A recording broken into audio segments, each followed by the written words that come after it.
मुफ्ती साहब, सवालों के जवाब शामिल। ये भाई ने फरमाया था कि रोज़े में अगर कील पाँव में लग जाए, किसी ने कहा कि रोज़ा टूट जाता है, क्या ये सही है?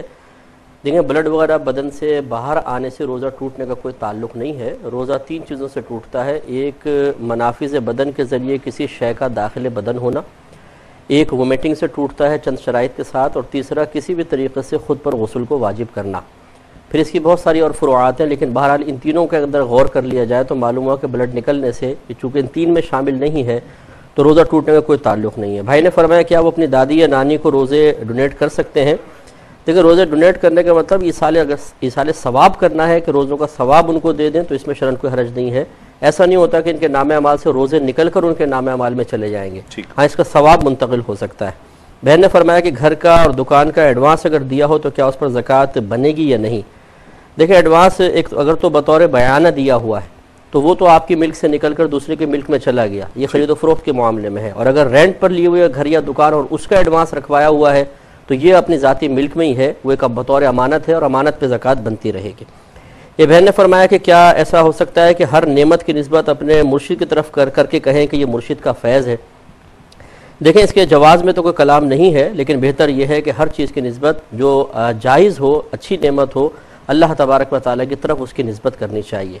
कभी कभार अगर मुर्शिद की तरफ निस्बत कर दें तो इसमें शरन मना भी नहीं है, लेकिन इतनी कसरत के साथ करना और इसी को अपने दवाम और इस्तिमरार इस पर कायम करके इसकी आदत बना लेना कि जो हमारी आने वाली नस्लें हैं वो भी फिर अल्लाह ताला की तरफ मुतवज्जो होने के बजाय सिर्फ इसी तरफ मुतवज्जो रहें, ये एक माकूल चीज़ नहीं है। तो अल्लाह ताला की तरफ अव्वलन निस्बत करें और फिर ये कह सकते हैं कि बिल्कुल अल्लाह की तरफ से इस चीज़ के हासिल होने का वसीला ज़रिया पीरो मुर्शिद बन गए, तो इसमें कोई हर्ज भी नहीं है। एक ने फरमाया कि ये किडनी का डायलिसिस वगैरह जो होता है इसमें तकलीफ़ और अजियत बहुत ज़्यादा होती है, तो क्या इस तरह करवाना सही है?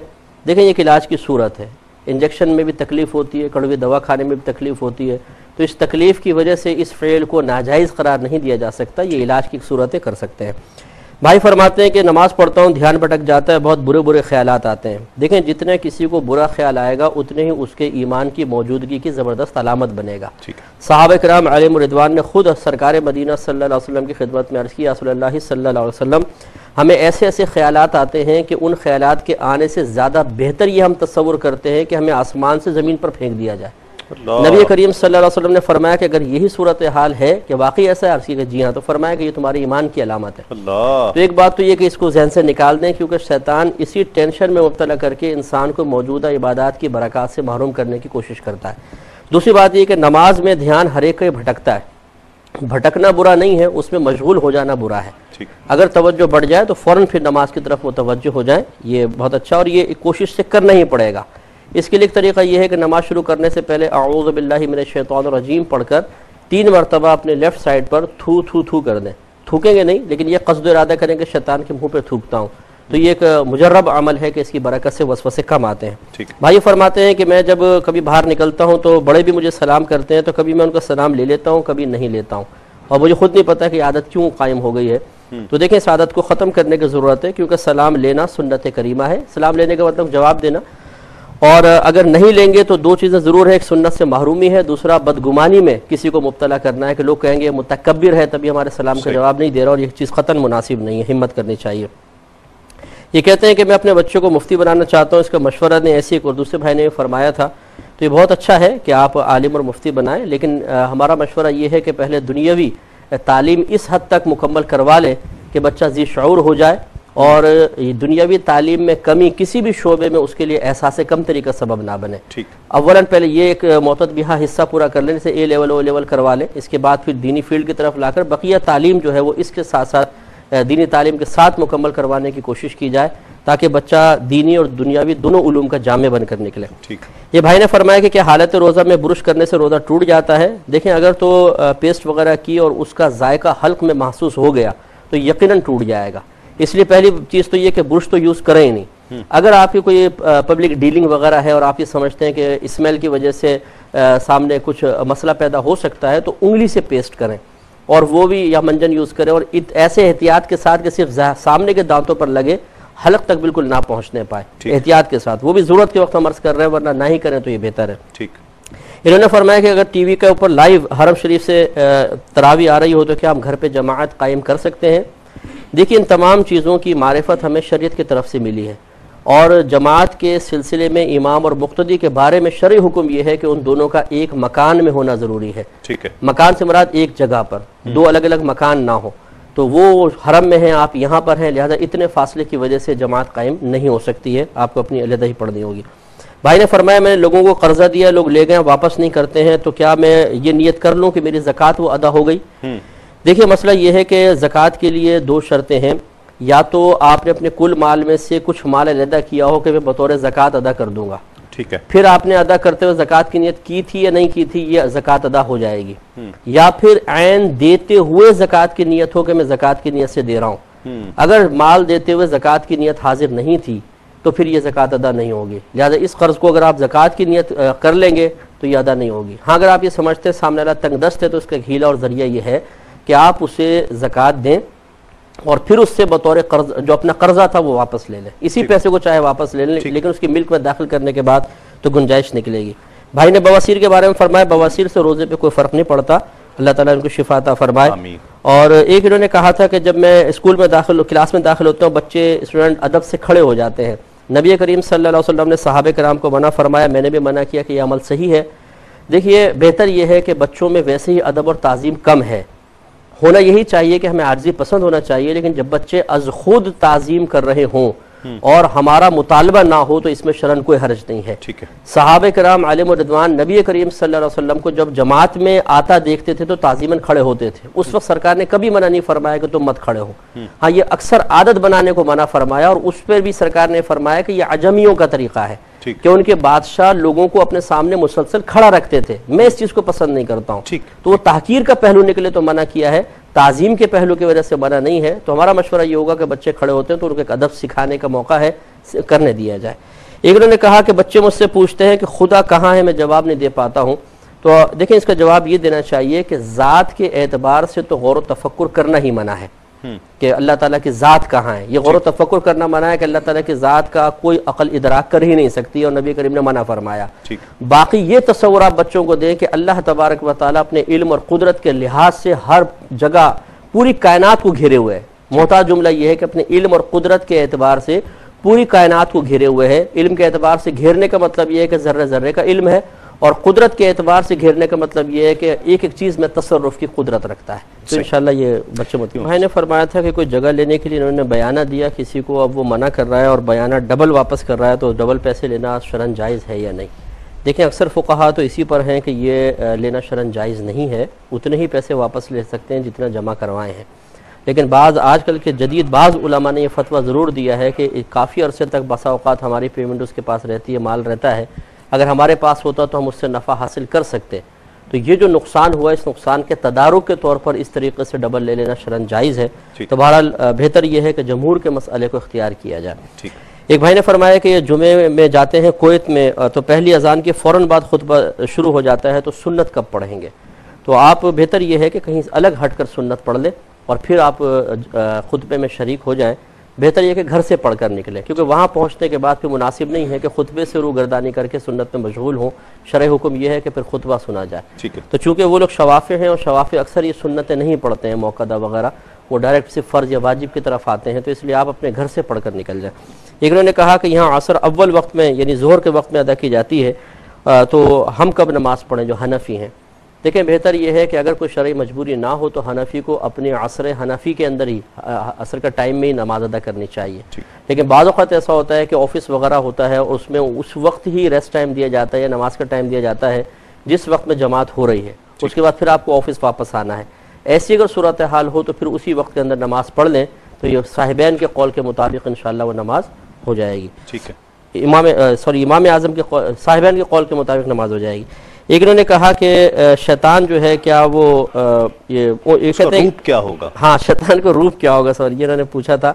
तो नबी करीम सल्लल्लाहु अलैहि वसल्लम ने बहरहाल कोई इसका कोई ख़ास रूप बयान नहीं फरमाया। हाँ, ये है कि वो हिस्सी तौर पे सरकार ने बाज़ औक़ात महसूस भी फरमाया और उसका इजहार फरमाया है, और कुरान तो वाज़ेह तौर पे कहता है कि तुम इनको वो तुम्हें वहाँ से देखते हैं जहाँ से तुम उन्हें नहीं देख सकते। तो इसलिए बाज़ उलमा ने तो ये कहा कि जिन्नात को उनकी असल शक्ल में देखना पॉसिबल ही नहीं है। अगर वो नज़र भी आएंगे तो किसी न किसी शक्ल में मुतशक्ल होकर दूसरी शक्ल में नज़र आएंगे। तो इसलिए सरकार ने ऐसा कोई रूप बयान नहीं फरमाया। ये कहते हैं कि एक उम्रा इन्होंने अदा किया, दूसरा उम्रा किसी और के नाम का कर सकते हैं कि नहीं? तो बिल्कुल कर सकते हैं। किसी भी रिश्तेदार या सरकार सल्लल्लाहु अलैहि वसल्लम के नाम का करना चाहें तो इसकी इजाज़त है। सही नाज़रीन, वक्त है सुनहरी बात का, और आज की सुनहरी बात का इंतखाब मैंने जिस हिकायत का किया है उसमें हज़रत अबू मूसा रहमतुल्लाह अलैह, एक अल्लाह के वली गुजरे हैं। वो कहते हैं कि मैं अपने चंद एक साथियों के साथ एक कश्ती पर सवार होकर समंदर में जा रहा था। अचानक समंदर बहुत कूल एंड काम था, लेकिन अचानक कुछ बाद मुखालिफ ऐसी चली कि एक तूफ़ान की सूरत इख्तियार कर गई और कश्ती डोलने लगी। ऐसा महसूस होता था कि अब कश्ती डूब जाएगी, इस तूफ़ान का सामना नहीं कर पाएगी, और ये यकीन हो चला था हर शख्स को कि अब हमारा बचना बहुत मुश्किल है। कश्ती समंदर के बिल्कुल ऐन बीच में थी। कहा कि इसी कैफियत में मुझे एक झटका सा लगा और कुछ बेहोशी सी मुझ पर तारी हो गई। मैंने सरकार दो आलम सल्लल्लाहु अलैहि वसल्लम को ख्वाब में देखा। आका अलैहिस्सलाम फरमा रहे थे कि तुम दुरूद जीना पढ़ो, दुरूद तो न जीना क्यों नहीं पढ़ते, और सबको कहो कि दुरूद तो न जीना पढ़ें। मैंने अर्ज की कि या रसूल अल्लाह, उसी बेहोशी की कैफियत में, वो जो एक ख्वाब किसी कैफियत थी, मैंने पूछा कि या रसूल अल्लाह, मुझे तो दुरूद तो न जीना याद नहीं है। अबू मूसा लिखते हैं कि आका अलैहिस्सलाम ने फरमाया कि अबू मूसा सुनो, मैं पढ़ता हूं, इसे याद कर लो। आका अलैहिस्सलाम ने ये दुरूद पढ़ा और हुजूर की ज़ुबान अक़दस का एजाज़ था कि वो दुरूद मुझे उसी वक्त याद हो गया। अचानक कोई झटका लगा और मेरी आंख खुली और मेरी ज़ुबान पर वो दुरूद जारी था, और वो दुरूद था अल्लाहुम्मा सल्लि अला मुहम्मदिन सलातन तुनज्जीना बिहा मिन जमील अहवाल वल आफात व तक़दीरना बिहा जमील हाजात व तुतहरुना बिहा मिन जमीअ सय्यात व तरफ़उना बिहा आला दरजात व तुबल्लिगुना बिहा अक़सल गायात मिन जमील खैरात फिल हयात व बादल ममात इन्नका सरीउन समीउन करीबुन मुजीबुद दावात। मैं ये दुरूद पढ़ रहा था और दुरूद पढ़ते पढ़ते मेरी आंख खुली। मैंने सबको यही दुरूद पढ़ने के लिए कहा। अभी हमने ये दुरूद पाक कुछ ही देर पढ़ा था कि कश्ती थम गई, तूफान थम गया और कश्ती संभल गई और हम सब बच गए। अबू मूसा लिखते हैं कि ये दुरूद पाक की बरकत थी। नाज़रीन किराम, इस हिकायत का मफ़हूम और इसका दर्स लिखते हुए उलमाए किराम लिखते हैं कि दुरूद शरीफ में अल्लाह रब्बुल इज़्ज़त ने इतनी बरकत रखी है कि इसे आप किसी भी हाजत के लिए अगर पढ़ते हैं, हुजूर नबी करीम सल्लल्लाहु अलैहि वसल्लम की बारगाह में पेश करते हैं, तो अल्लाह रब्बुल इज़्ज़त उस हाजात को पूरा फरमाता है। और इस दुरूद के लिए भी सूफियाए किराम ने लिखा है कि ये दुरूद बहुत मुजर्रब है, दुरूद तो न जीना जिसे कहा जाता है, तो इसे पढ़ना चाहिए। इस हिकायत का इंतखाब आज के दिन ख़ास तौर पर करने का मकसद भी यही था कि आज जुमअतुल मुबारक है। इस दिन ख़ास तौर पर हुजूर नबी करीम सल्लल्लाहु अलैहि वसल्लम की बारगाह में दुरूद पाक पेश करने की कसरत कीजिए। याद रहे कि इस रमज़ानुल मुबारक में हमें सिर्फ 4 जुमे नसीब हो रहे हैं और ये दूसरा जुमा है, तो इसे ज़ाया न जाने दीजिएगा। दुरूद पाक हुजूर की बारगाह में पेश कीजिएगा और इसकी बरक़ात हासिल कीजिएगा। हमारा आज का मौजू जिस ताल्लुक़ से पोस्टमार्टम के हवाले से हमने आज पोस्टमार्टम, खून का इंतकाल, आज़ा की पैमंदकारी, जिस हद तक भी गुफ्तगू हो पाई है, लेकिन दोनों उलमाए किराम ने जिस तरह से ये एक फतवा समझ लीजिए इसे, ये जो फैसला दिया है, और दो जो राय हमारे सामने आई हैं, मैंने जिक्र किया कि वो उलमाए किराम जो इसका जिस इख्तिलाफ रखते हैं उनका भी हम एहतराम करते हैं। सवाल ये पैदा होता है कि अवाम को क्या करना चाहिए है अगर उलमा की आरा में इख्तिलाफ हो। इसी पर बात को कंक्लूड करेंगे। जो फतावत है इस ताल्लुक से वो तो हमारे सामने आ चुके हैं। जवाज़ की सूरत जहाँ जहाँ हो सकती है, जहाँ जहाँ नाजायज़ है उसकी सूरत भी सामने आ गई। ये याद रहे कि दोनों उलमाए के नाम ने बड़ी सराहत के साथ, बड़ी वजाहत के साथ फरमाया है कि इसको बेचना किसी सूरत जवाज़ की कोई सूरत नहीं है। क्या कहते हैं इस सूरत में कि जब दो उलमा आरा में इख्तिलाफ रखते हों, अवाम को एक तो उनका एहतराम करना चाहिए है दोनों तरफ का, दूसरी बात करे क्या, अमल करते हुए किसको देखे। जी हाँ, पहले अव्वलन तो वही बात है कि अगर अमल की सूरत नहीं है, सिर्फ तस्लीम की सूरत है, तो उसमें तो फिर हर एक की राय को एहतराम के साथ तस्लीम कर लिया जाए। और अमल की सूरत जब आती है तो ये इस चीज़ को पेश नज़र रखें कि तमाम शरई अहकाम में जो अल्लाह तबारक व तआला की हिकमत पोशीदा है वो इम्तिहान में मुब्तला करना है। और इम्तिहान बगैर तकलीफ़ और आजमाइश के नहीं होता।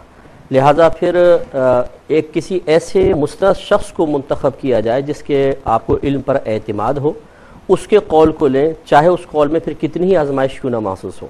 अपनी ज़िंदगी के हर शोबे में तकरीबन उसी पर एतमाद करें। ये सूरत ना हो कि एक सूरत में यहाँ से ले लिया जो अपने लिए आसान मसला महसूस हुआ, यहाँ से आसानी महसूस हुई तो इनको छोड़ दिया, वहाँ से ले लिया।